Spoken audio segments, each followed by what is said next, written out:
I've advocated for worker-owned cooperatives since the beginning of this show, which was 2015.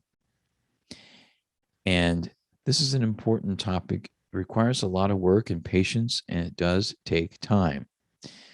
But it's all about the process of caring for each other, which is what I would also call self-care together.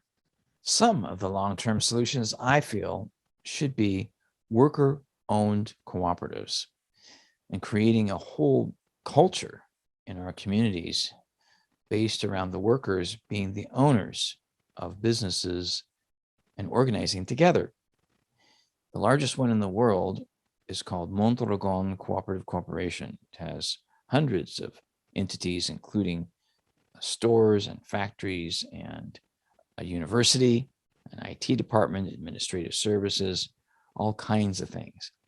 It's located in the Basque region of northern Spain. They have over 80,000 worker owners.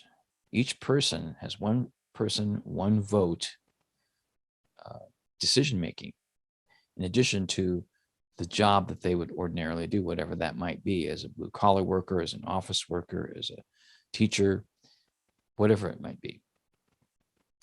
And what's exciting about this is that it has been around since the 1950s and survived all the economic downturns. And there are others as well around the world, but that's the biggest one. It shows the possibility of workers not only being workers, but being owners at the same time, where they can help to make all the most important decisions together: what to produce, how to produce, where to produce, and what to do with the surpluses, which is a term I like better than the word profits. And we can also transition how the whole economy is organized and how our whole society is organized. And just think about what that would do for your own life. You would actually be excited about contributing to make the world a better place.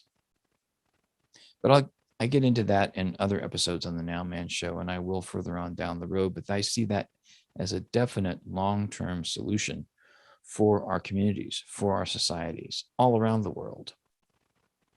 And that the fact that some of that is already happening is very exciting. You know, in America, we have something called the Small Business Administration. It was developed many, many years ago because small businesses felt it wasn't a level playing field, that the big business had all kinds of advantages that a small business doesn't have. So we set up the Small Business Administration to give small businesses a leg up. Cheaper credit, technical assistance, all kinds of government contracts and so forth. We do the same thing with minority-owned business. We've done it with women-owned business, so on.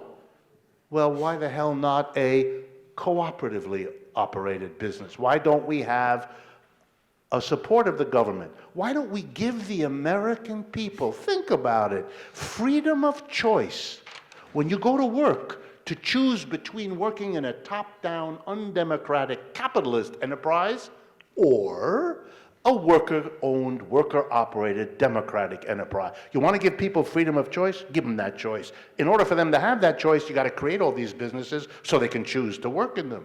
And imagine as a consumer, you could buy a product that said on the back, not made in Guatemala or free trade coffee, but it said on the back whether it was made in a cooperative enterprise or a N capitalist enterprise, where N stands for nasty, okay?